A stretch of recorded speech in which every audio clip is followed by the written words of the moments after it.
Merci beaucoup. Nous nous retrouvons pour Le Regard avec Marie Le Texier qui m'a rejoint, ainsi que Roland Jourdain depuis le navire océanographique Marion Dufresne. Donc c'est notre chronique Le Regard pour terminer et conclure. Merci beaucoup Marie. Nous sommes donc sur cet événement plastique changement de cap. Nous avons vu différentes raisons de changer de cap, mais aussi différentes solutions. Est-ce que vous pouvez en quelques mots nous dire ce que vous avez retenu après ces différentes tables rondes ? Oui, avec plaisir. Merci beaucoup. Je pense qu'on a entendu aujourd'hui différents types de solutions, différents types d'innovations, et notamment à deux niveaux. En aval, une fois que le déchet ou que le plastique est déjà en mer, et en amont, avant qu'il ne parvienne à la mer. Donc en aval, on voit que le plastique, on peut collecter pour nettoyer avec les solutions DEFI North Sea Cleaners. On peut collecter pour savoir, pour progresser dans la science avec les solutions proposées par le CEDRE. On peut aussi suivre pour lutter contre la pêche fantôme avec CLS. Tout ça, ce sont des solutions une fois que le plastique est arrivé à la mer. On a aussi donc ces innovations qu'on a entendues qui sont en amont, avant que le plastique n'arrive à la mer.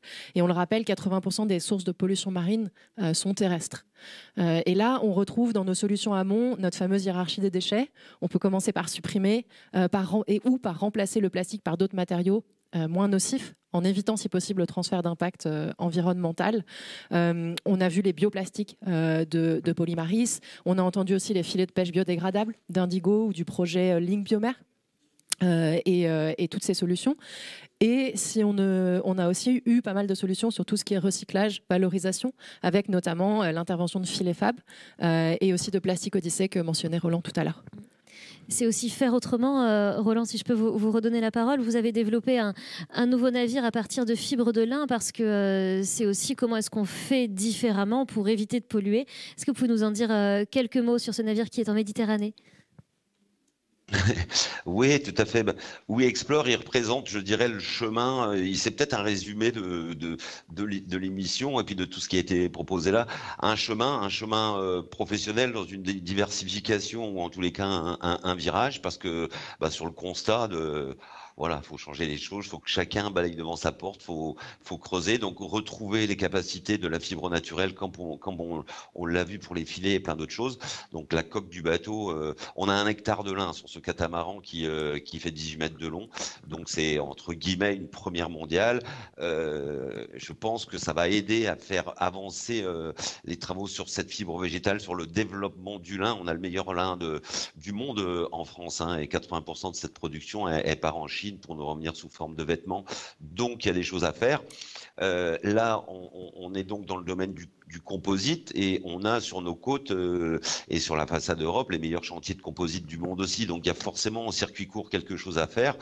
On a à côté de ça le problème ou en tous les cas le sujet des résines. We Explore est partiellement fait ou majoritairement fait avec de la résine encore pétrosourcée et on va jusqu'à des résines 100% biosourcées à l'intérieur du bateau. Mais pour vous donner un exemple, et bon, c'est ce qu'on a créé aussi chez Kero, c'est la gamme Kerlin, donc des panneaux composites 100% biosourcés, recyclables et compostables. Donc techniquement, c'est super, c'est merveilleux, on est ravis et j'espère qu'il y aura une longue vie au Kerlin. Mais les premiers marchés de ce Kerlin, ce sont des marchés terrestres. Sur ce raisonnement-là que 80% de la pollution des océans vient de la Terre, pour l'univers de l'éphémère. Et alors là, autant je suis fier et heureux que les équipes de Kéros aient développé ce matériau, mais ça veut dire aussi qu'on ne veut pas faire des Kleenex et il faut absolument changer nos usages et nos comportements. Il faut que tout ça, ça dure. Et le message de We Explore du bateau, il est surtout là. Oui, les techniques et les technologies vont nous aider à aborder les transitions. On va réussir à moins impacter, mais tout sera un coup d'épée dans l'eau si on ne change pas nos façons, nos regards, nos façons de consommer, de faire usage, de se comporter. Et on prend comme exemple ce bateau qui est une petite petite planète en fait, et on va travailler une sobriété joyeuse autour de ça, en lien avec les équipes d'Explore du fonds de dotation. Donc je crois que tout est un tout, hein. Vous l'avez bien exprimé au travers de l'émission. La solution ne viendra pas de la législation ni d'une invention technique, mais voilà, c'est une vague de fond sociétal qui fera bouger les choses et qui amènera les règlements, les modes, et tout ce qu'on fait aujourd'hui sera has-been demain, je l'espère en tous les cas. Et vous parliez justement des composites pour les navires, pour le nautisme et la plaisance. Ce sont des composites qui sont extrêmement difficiles à recycler. Justement, c'est le principe, ce sont des fibres imbriquées. Donc, de l'intérêt encore plus d'aller vers cette fibre de lin pour le grand public parce que c'est un grand marché. Pour vous, pour les navires de course, rien ne remplacera à ce jour le carbone pour la performance en mer. Oui, effectivement. Et je pense que dans tous les domaines, course au large y compris, il va falloir remettre l'église au milieu du village. Je pense que dans le domaine effectivement des composites, on trouve pas mieux que le carbone. Alors c'est bon pour la performance, ça peut aussi être bon pour la sécurité, hein, ce qui est important. Donc gardons, peut-être pour résumer, gardons le pétro-sourcé pour l'essentiel, et réfléchissons autrement pour tout le reste, et on aura beaucoup de pistes. C'est valable dans le domaine de la course au large. On en parlait, vous en parliez tout à l'heure, mais dans le domaine du médical, je pense qu'aussi le Covid nous a tous traumatisés, mais on vit dans un monde du jetable. Gardons pour les choses indispensables à la vie, à la survie, ce qui est important, et apprenons à faire autrement pour les bricoles, je dirais. Les bricoles, donc le cœur unique, le cœur du sujet, c'est l'emballage et l'usage unique. Par ailleurs, on peut voir que ce stylo est en plastique, mon téléphone est en plastique, ce micro est en plastique, il y en a pour du durable. Marie Le Texier, dans votre cabinet, vous travaillez beaucoup sur cette question de l'emballage et de l'usage unique, notamment pour le tourisme, qui est un secteur très polluant et qu'on peut en fait facilement, entre guillemets, rectifier le tir. Oui, alors effectivement, nous travaillons beaucoup sur les questions d'emballage au sein de Consultancy, avec notamment le secteur du tourisme, mais aussi le secteur de la cosmétique ou de l'agroalimentaire, qui tous utilisent de l'emballage plastique. Aujourd'hui, au niveau global, on estime que seulement 14% des emballages plastiques sont collectés pour le recyclage, d'où le fait qu'on ait choisi vraiment de travailler sur ces problématiques. Et donc, pour revenir sur le tourisme et sur votre question, on accompagne à titre d'exemple, dans le cadre de l'une de nos missions pour l'association BIMED, Beyond Plastic Med, donc en Méditerranée. Avec 12 partenaires ou une quinzaine de partenaires? Oui, absolument. Avec 12 entreprises engagées, 5 ONG et fondations, et 5 scientifiques dans le comité scientifique. Et donc, au sein de ce collectif que l'on coordonne et que l'on anime, on va vers un projet d'hôtel zéro plastique à usage unique, en accompagnant l'Intercontinental Hôtel Dieu à Marseille, à aller vers moins de plastique à usage unique et à trouver des innovations à remplacer, à supprimer certains des plastiques. Par exemple, le kit de la salle de bain, où l'on a la charlotte, le coton-tige, la brosse à dents. Qu'est-ce qu'on peut mettre en place à chaque fois pour que cela change? Avec une volonté d'éviter le greenwashing dont on parle aussi beaucoup, et de miser plus sur le résultat que sur la communication, parce que dans le tourisme, justement, il y a beaucoup de choses qui sont faites par la publicité. Oui, alors beaucoup de nos clients et nous avec eux craignons et ne souhaitons pas de greenwashing. Et donc pour l'éviter, un des moyens clés de le faire, c'est effectivement de communiquer une fois qu'on a eu des résultats tangibles et pas avant, pas d'effet d'annonce.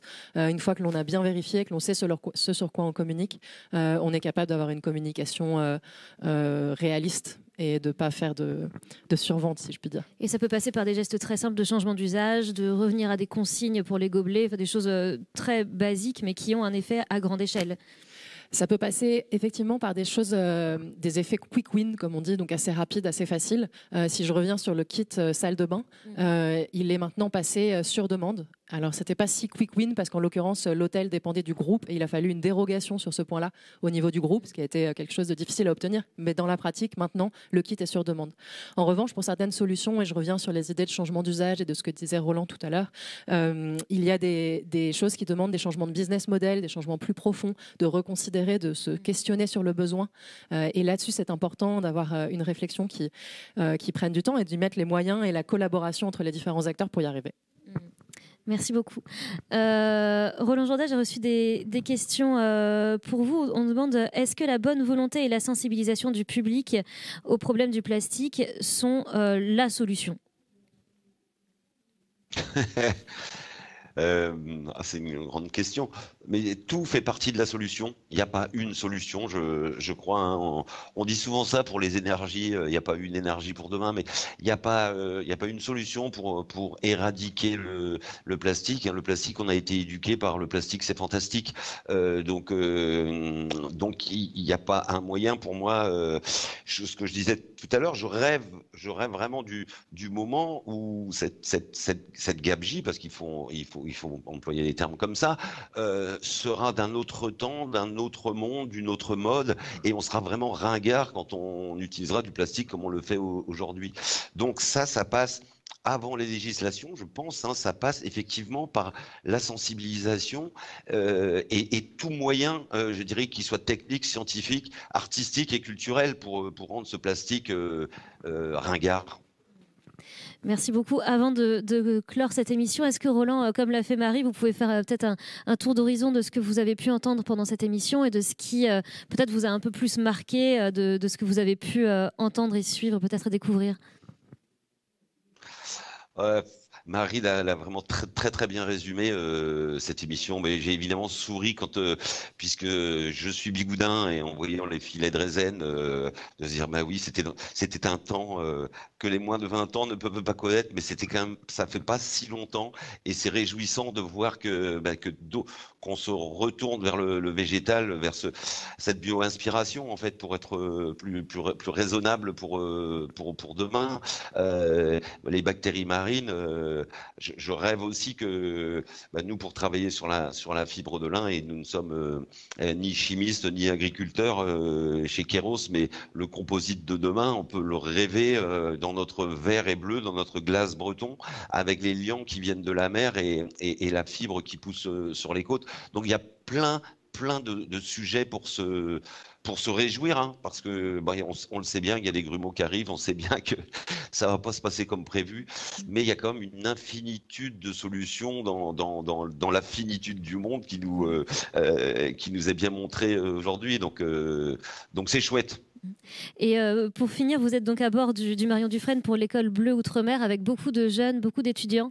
Est-ce que ça vous donne espoir aussi de voir cette génération de la marche du climat, peut-être qui va hériter de ces pollutions plastiques, mais qui portera peut-être aussi les solutions Vous êtes avec eux en ce moment à bord, donc comment est-ce que vous voyez cette nouvelle génération ? Et tout à fait, c'est vraiment hyper réjouissant de voir ces jeunes issus de différents pays, puisqu'il y a de la Tanzanie, du Kenya, de la Réunion, des Seychelles, enfin j'en passe d'autres qui sont passionnés, qu'on se regarde dévorant. En fait, ce même regard que j'aurais bien aimé avoir 40 ans en arrière, parce que pour moi, l'appel du grand large, c'était rester dans un monde qui m'était que j'adorais, le monde de l'environnement, des grands espaces, mais sans aucune conscience des limites de tout ça.